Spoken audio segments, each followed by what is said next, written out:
Bonjour à toutes et à tous et bienvenue dans ce tutoriel de la série Débuter en JavaScript qui couvrira aujourd'hui le thème des fonctions. Les fonctions sont des blocs de code qui sont rassemblés sous un certain nom et qui vont vous permettre d'exécuter en fait ce bloc de code à la demande en appelant juste le nom que vous avez attribué. Donc comment ça fonctionne? On va regarder notre projet, notre petit projet habituel, hein. Et donc, tout simplement, on va commencer par une fonction qui va être très très simple, qui va être une fonction qui va dire bonjour. Elle va dire bonjour dans la console. Donc, pour dire bonjour, on est d'accord qu'on doit faire un console.log qui dit bonjour. De cette façon. Et là, je vais avoir donc dans ma console, vous voyez ici, bonjour.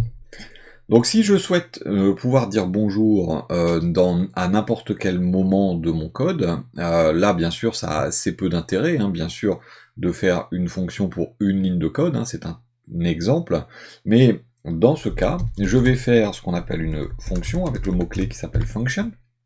Je vais nommer ma fonction, dire bonjour par exemple, je mets une paire de parenthèses qui est obligatoire, et derrière, je vais mettre à l'intérieur mon console log. Ce qui fait que là, à l'heure actuelle, quand je charge ma page, étant donné que ma fonction n'est jamais appelée, eh bien, je ne dis pas bonjour. Par contre, si je veux maintenant faire ce fameux console log bonjour, eh bien, il me suffira de taper dire bonjour, deux parenthèses, pardon, et donc vous voyez que ça affiche effectivement bonjour. Si je mets un autre console log juste en dessous, tiens, je vais marquer brouette. Vous allez voir que je vais avoir bonjour puis brouette, et si j'aurais écrit dire bonjour, eh bien je vais avoir de nouveau un bonjour après brouette. Donc à chaque fois que je vais appeler ce nom de fonction, eh bien ça va lancer l'exécution du code qui se trouve à l'intérieur de la fonction.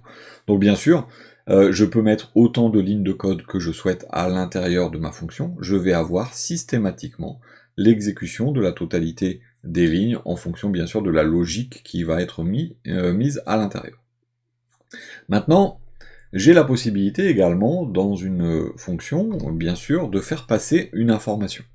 Par exemple, je voudrais que à l'intérieur donc de ce console log, je vais changer les guillemets, vous allez voir pourquoi après, je vais mettre les backticks, hein, les accents graves. Là, j'aimerais bien qu'il soit écrit bonjour Benoît. Mais ce Benoît, en fait, je voudrais qu'il soit envoyé au moment où on exécute la fonction. Eh bien, pour ce faire, je vais écrire ici à l'intérieur des parenthèses le paramètre que je souhaite faire passer à ma fonction, que je vais appeler par exemple prénom.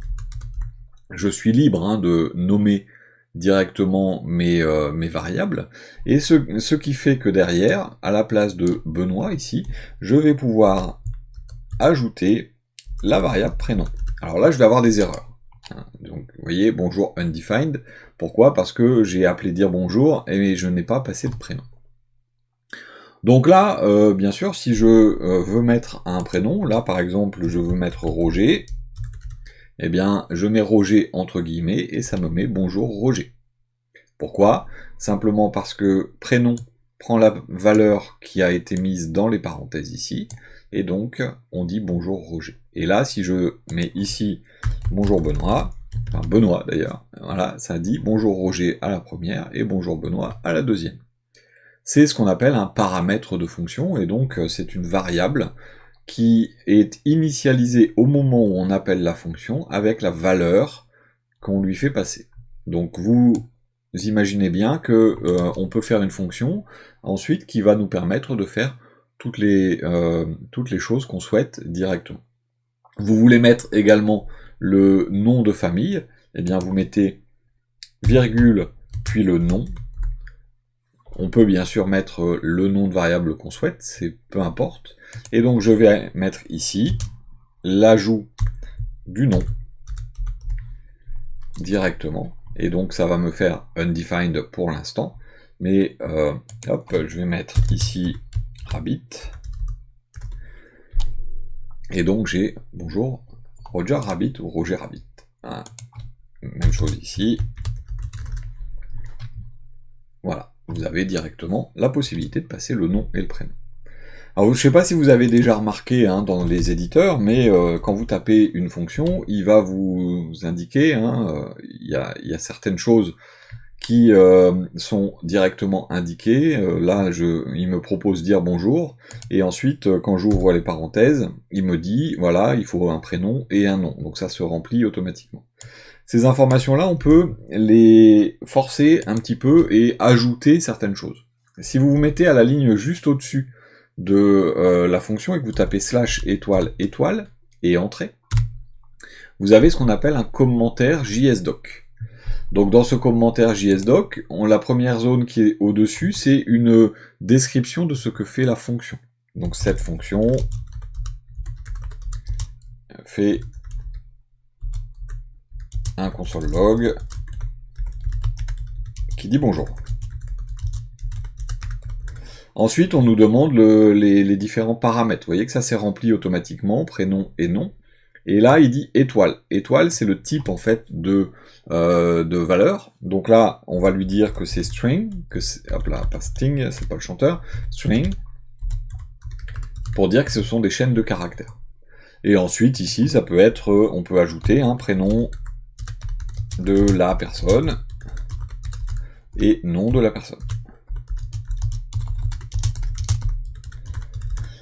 Le fait d'avoir écrit ce commentaire, et bien maintenant quand je vais taper dans n'importe quel fichier qui va être chargé, dire bonjour, ça me dit bien fonction dire bonjour, et vous voyez ici prénom il est marqué string, et nom il est marqué string. Et si je valide et que je mets les parenthèses, on a bien cette fonction fait un console log qui dit bonjour, donc c'est bien ce qui est écrit juste au-dessus. On a prénom de la personne parce qu'on est sur la partie prénom, et on sait que c'est une chaîne de caractères qu'il nous faut. Voilà, donc là maintenant je vais marquer brouette. Ah, et si je mets la virgule, voilà, ça met le nom. Donc voilà un petit peu le fonctionnement de ce commentaire, c'est pratique, hein, ça permet comme ça de mettre en plus un certain nombre de documentations, donc ce qu'on appelle JSDoc, JavaScript documentation, et ça vous permet comme ça d'avoir un certain nombre d'informations qui sont données à vos utilisateurs. Si vous partagez vos fichiers, vous pouvez comme ça documenter directement vos fonctions.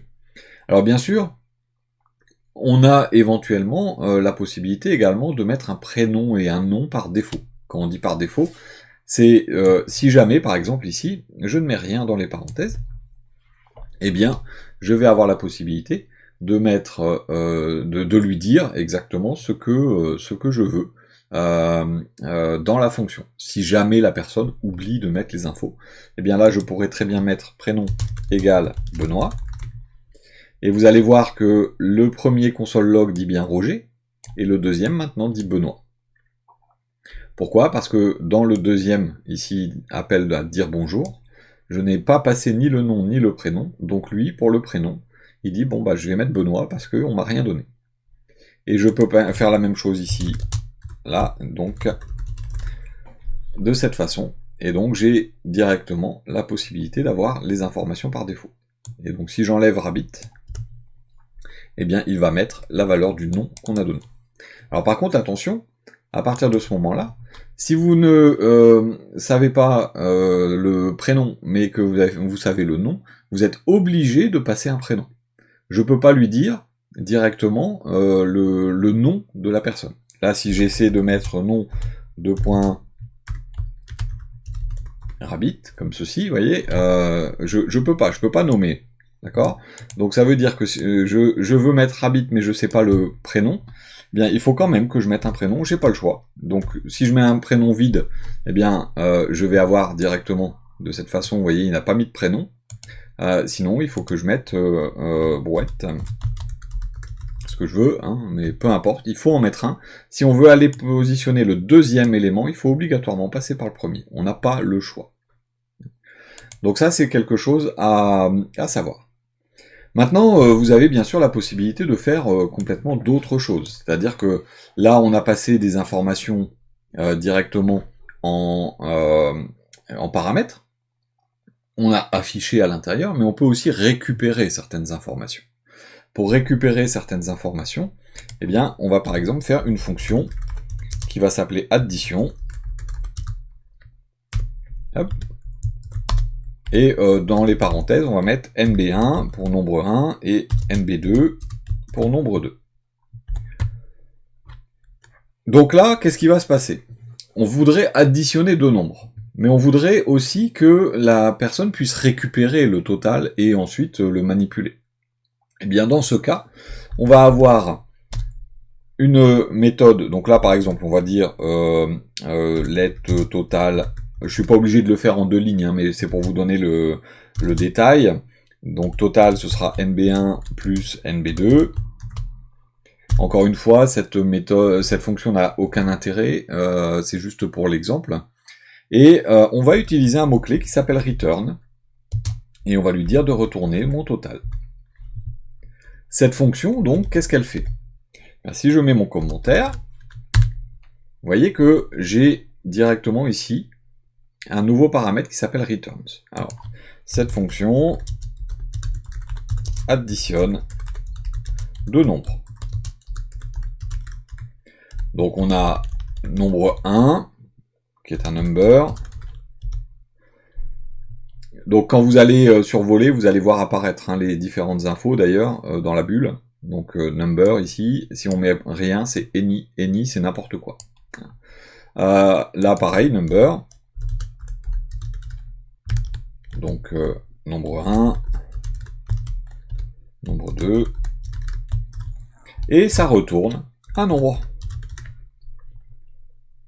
Et donc, à partir du moment où vous mettez return number, vous voyez que vous avez ici, il est marqué number. Ça veut dire qu'on sait que ça retourne une valeur numérique.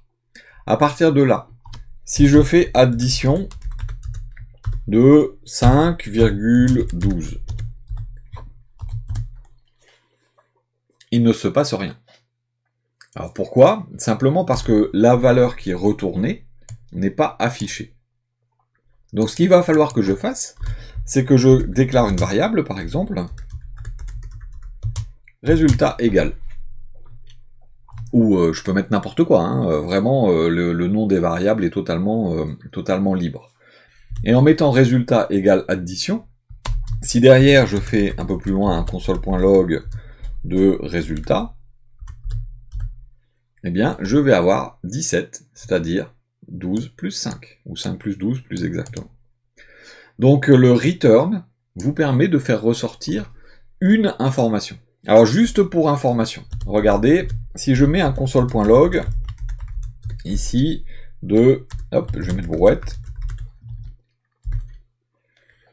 Donc j'ai bien mon console.log qui s'affiche ici. Mais attention, si vous mettez le console.log après le return, vous voyez que la ligne est éteinte. La ligne est éteinte, ça va vous dire que la ligne, en fait, ne sera jamais exécutée. Pourquoi? Parce que return est un mot-clé qui retourne une valeur et qui, d'un coup, stoppe toute l'exécution de la fonction. Donc on ne passera jamais sur la ligne qui est après un return. Donc faites très attention à ça. Return stoppe la fonction. Donc dès que vous avez un return dans une fonction, vous savez que ce qui est après ne sera jamais exécuté.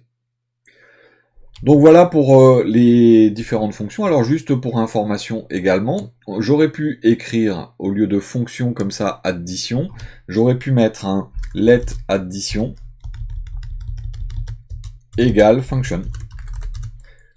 De cette façon. Et donc ça, c'est une autre écriture hein, qui existe, et vous voyez que ça fait exactement la même chose. Ou let ou const ou var. Hein, donc en écrivant de cette façon, ou en écrivant de cette façon, avec function comme ça, c'est exactement le même résultat. Vous allez avoir exactement le même comportement.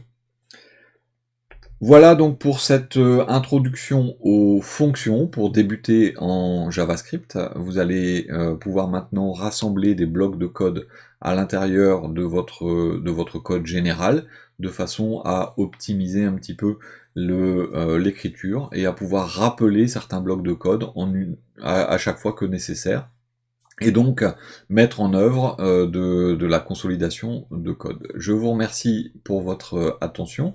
N'hésitez pas, si vous le souhaitez, à vous abonner, à partager, mettre un petit pouce, ça fait toujours plaisir. Merci beaucoup pour votre fidélité. Je vous dis à très bientôt, et merci.